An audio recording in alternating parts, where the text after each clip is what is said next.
Ке следи ли продлабочување на политичката криза по новиот црвен картон од Бугарија?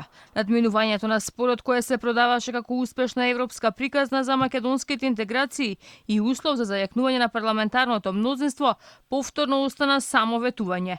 Откако официјална Софија уште еднаш ги потврди нивните цврсти ставови дека нема да попуштат во нивните барања кон Македонија, се наметнува прашањето дали во вакви услови треба да има нови предвремени избори за излез од кризата.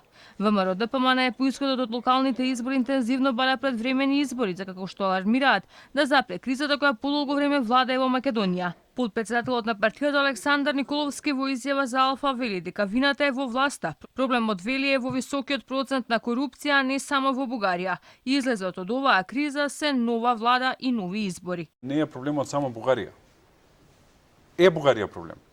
Но исто или поголем проблем е Зоран Заев.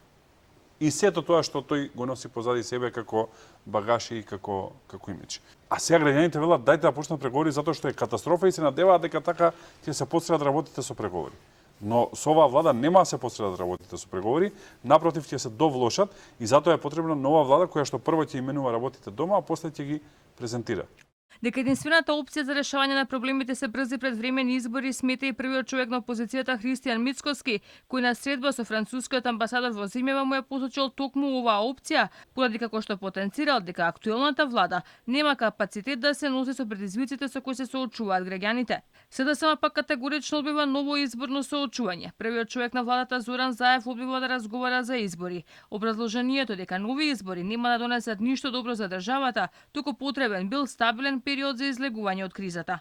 Почетокот на преговорите ни треба веднаш, затоа што ги имаме исполнето сите услови.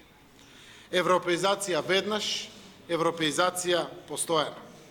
Тоа е наша заложба на која ќе работиме со полн капацитет. Имаме мнозинство за стабилна влада и за сериозни решенија кои ќе ги држат здравствениот и енергетскиот систем стабилни. Во време на глобална пандемиска криза и неизвестност и во време на европска енергетска криза на Северна Македонија најпотребни и се токму стабилна влада, а не повторно избори. А вината за неуспешните интеграции и негативниот извештај на Европската комисија за напредокот на земјата и левица го препишува на актуелната власт. Вела дека основната цел на борбата на СДСМ да остане на власт е да ги заштити своите коруптивни сделки, а не европската иднина на државата.